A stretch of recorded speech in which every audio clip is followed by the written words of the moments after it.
Most of Week 3 is in the books, and it started back on Thursday night with the game between the Patriots and Jets. Despite a slower start to the season from the Jets than they probably would have liked, Aaron Rodgers looked really good in this game as New York would go on to win with a score of 24-3. This is the first 2-1 start for the Jets since 2015, and it was also the first win against the Patriots since 2015.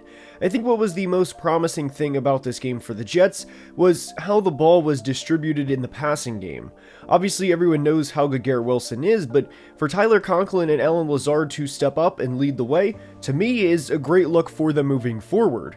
Also, Will McDonald is having a great second season, and after playing sparingly in his rookie year, he has really stepped up through the first few games in year 2. For New England, this was the type of game I feared and why I was so low on them entering 2024. They had 139 total yards of offense, they held the ball for less than 20 minutes, and they were just 2 of 11 on third down. And Jacoby and Drake were sacked a combined 7 times. This offensive line is abysmal, and no matter who the quarterback is for the 2024 Patriots, they were always going to be set up for failure. The Patriots also missed several tackles defensively, and this was all around a very ugly game for the Patriots. The Steelers are 3-0 for the first time since 2020 after defeating the Chargers 20-10. This was unlike a lot of Steelers wins Steelers fans are used to, where they win in very abnormal ways, and the Week 1 win against Atlanta exemplifies that. They won 18-10 with 6 field goals, but the Steelers dominated the second half, and there was a graphic that popped up during the game at one point that showed the second half yards between the teams, and Pittsburgh had 211 and the Chargers had -5.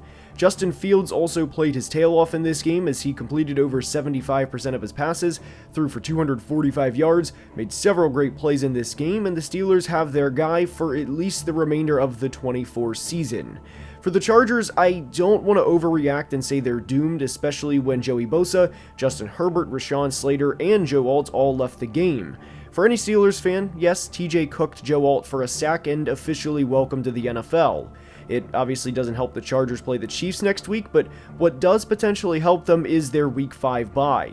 I don't think there's any major takeaways for the Chargers other than to try and get healthy. One of the most shocking games of the day was the Broncos beating the Bucs by 19 points and holding them to just 223 yards of total offense. Bo Nix to Courtland Sutton legitimately looked good, and while Javonte Williams did not, Tyler Beatty did, and the Broncos did the best thing they could to help out their rookie quarterback, which was rush for over 130 yards as an offense and win the time of possession battle.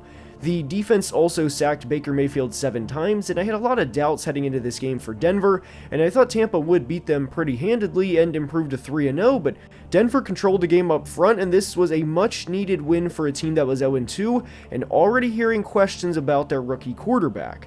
Tampa started 2-0, and the wins will mask a lot of questions, but the edge group was always a concern I had heading into the season, and it showed in this game.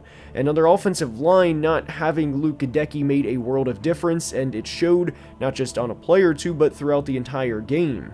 My concerns with Tampa heading into the season were that they were a good team and not a great team, and through 3 weeks, that's still what I think they are.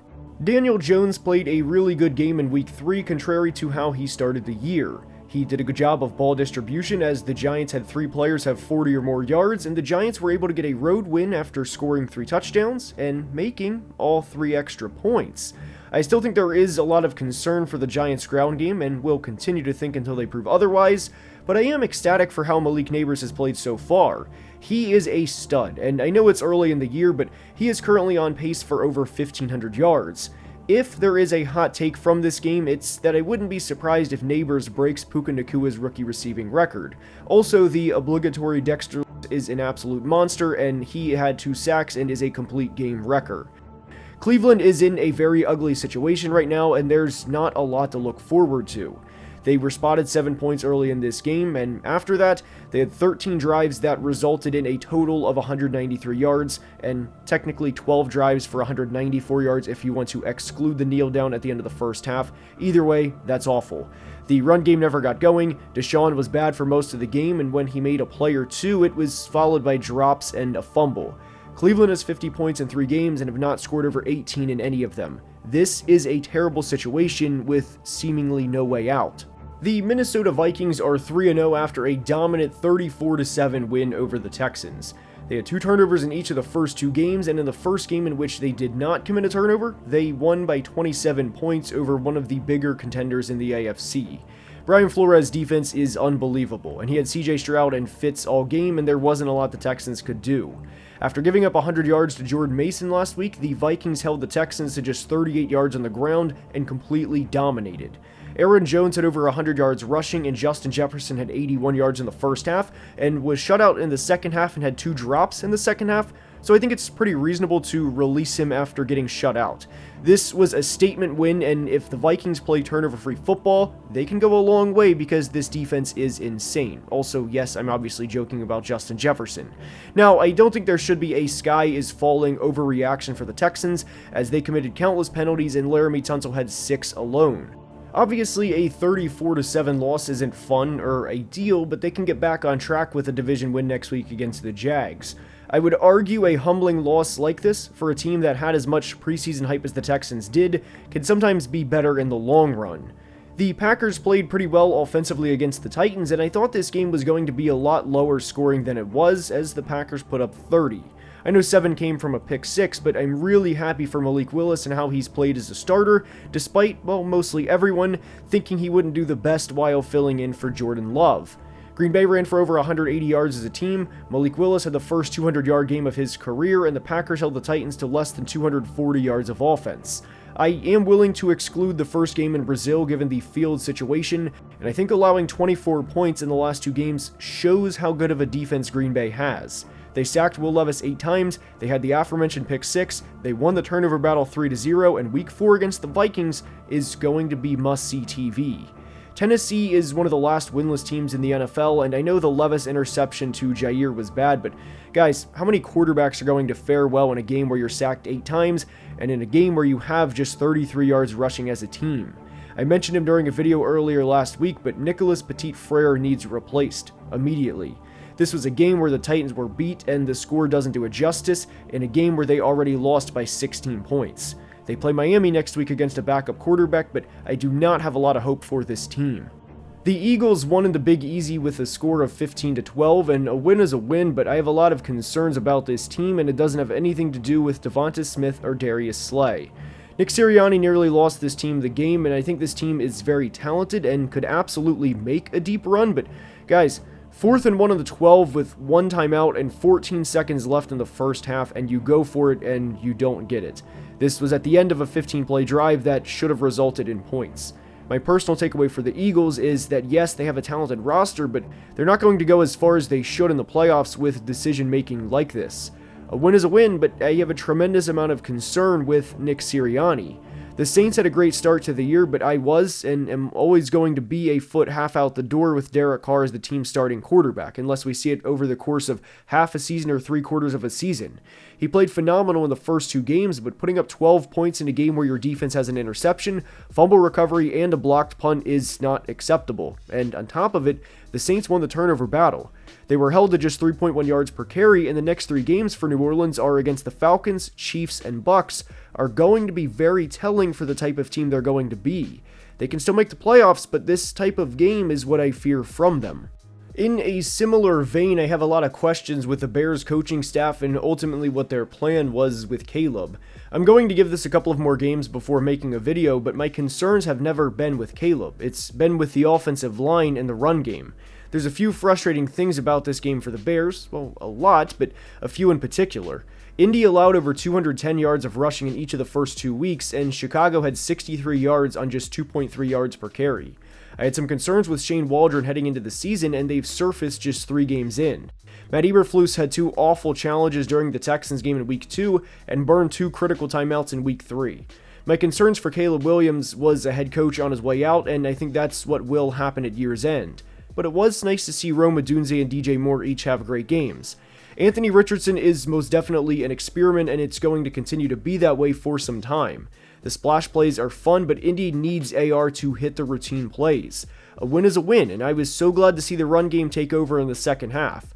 I was concerned the Colts were going to have another game where the opponent has 40 minutes time of possession, and Chicago still had 35 minutes, but a win is a win, and JT had over 100 yards and 2 touchdowns. Feed him the rock. Seattle took care of business against the Dolphins with a 24-3 victory, and obviously the game has to be played, but I didn't have a lot of faith in a backup quarterback going into Seattle against a Mike McDonald coached team and winning, and this game played out exactly like you would expect. Miami had 205 total yards of offense, and I do want to shout out the Seahawks' run defense, which was notoriously bad over the past few years, as they held Miami to just 65 yards rushing, and Devon Achane had just 30 yards on the day. They essentially forced Skylar Thompson to beat them, which is easier said than done, and they won. Zach Charbonnet played really well, and this is the offense I envision when thinking about how good Seattle can play. You can't control who you play, but 3-0 is 3-0. Miami is obviously in a tough situation, and I don't know what to say other than that because there's a lot of problems with this team. There's times where they are very clearly a finesse team, and we all knew that, but there's times where it's glaring. I hate to sound like this as the Dolphins are 1-2, and while their season isn't technically over, I mean, guys, it's more or less over. When the 49ers jumped out to a 14-0 lead, even despite the guys they had out, I thought it was going to be a blowout of a team that's pretty banged up and that San Francisco would move on and be 2-1. However, it was anything but that. Juwan Jennings had the game of his life as he had 175 yards and 3 touchdowns, but there's some concerns with the 49ers. I think they'll get it figured out, and reps will only help Brandon Ayuk, but he's nowhere close to the player he was during the 23 season, and it shows. Obviously, the Ronnie Bell drops didn't help, and I know it's a tough loss right now, but I do believe this team will be fine. Help is on the way. For the Brock Purdy is a product of everyone around him crowd, please watch this game. This was the Rams' first win against the Niners in the regular season at SoFi, and what a way to win. This was an incredibly gritty performance by Matt Stafford, and the Rams had every reason to quit once they were down 14. Kyren Williams also had a big game, and I don't think the Rams are going to the Super Bowl, but their next 2 games are at Chicago and home against Green Bay, and if they can somehow win 3 in a row before their bye, this will certainly be a team to pay attention to down the stretch, just like last year. Detroit went out to the desert and won with a score of 20-13 and ran for over 185 yards. You can certainly make the case you'd like to see Detroit have more than 62 total points through 3 games, but I would counter with there's a reason it's called midseason form. Not every team starts out in midseason form. Jared Goff looked better in week 3 than he did in week 2, and I do think the Lions are going to be fine and be pretty close to what the 2023 Lions were by the middle of October. I do think Ben Johnson has had some questionable calls, but again, it's early in the season. Their kryptonite has been the Seahawks, and that's who they play in week 4. Now, I don't care that the Cardinals' record is 1-2, as they're a good football team and they're going to be a thorn in a lot of teams' sides. This year isn't about the Cardinals going 10-7 and making the playoffs and winning a playoff game. It never was. It was about building for a better tomorrow, and Marvin Harrison Jr. caught another touchdown, and obviously there were a lot of bumps in the road in this game with all of the punts, but I truly believe this team will be fine in the long run. The Ravens won a game that was a lot closer than their fan base would have liked, and they certainly caused a lot more stress than they probably intended to, but they are now in the win column. And good for Baltimore, but I do have a lot of concerns with this organization. I was very frustrated when the Ravens took a delay of game and punted the ball and they had a 4th and 1 in Dallas territory. You already have Lamar Jackson, and to me that was a slap in both his and Derrick Henry's face. With how close this game was after being up 22 points, I worry about if the message has gotten stale and where everyone is internally. Lamar saying in a post-game interview that they should have kept their foot on the gas while up 28-6 also shows that. This type of game is why I was always concerned with Dallas entering the year, and it's the ability to make them one-dimensional. And in January, you need to be able to run the football, and when Dallas faced a good defense, they couldn't. I think they'll beat the Giants in week 4 on Thursday night, but they play the Steelers, Lions, and 49ers after that, and I would be surprised if Dallas wins 2 out of those 3 games. The Carolina Panthers looked like a solid football team against the Raiders, and this was the first 300-yard passing game by a Panthers quarterback since week 3 of the 2023 season, in which Andy Dalton played against the Seahawks. Obviously, the decision to bench Bryce Young was tough, but I respect Dave Canales for making this decision because he was at a critical point with the rest of the locker room.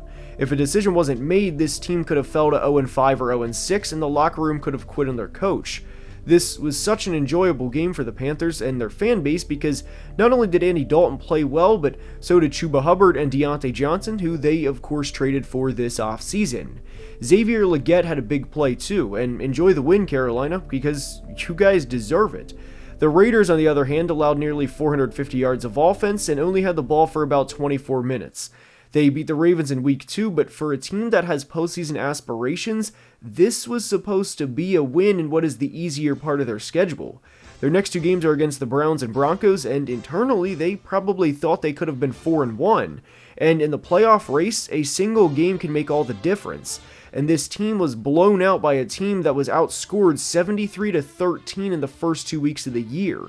Luke Getsy is also an awful offensive coordinator, and that's nothing new. That was another concern I had heading into the season. But that's all I have for the Week 3 recap. I hope you enjoyed, and if you did, please like and subscribe, as only about 31% of people watching are subscribed, and helps the channel tremendously. Please follow my Instagram and Twitter too. The links are in the description, and I will see you next time. Love you guys.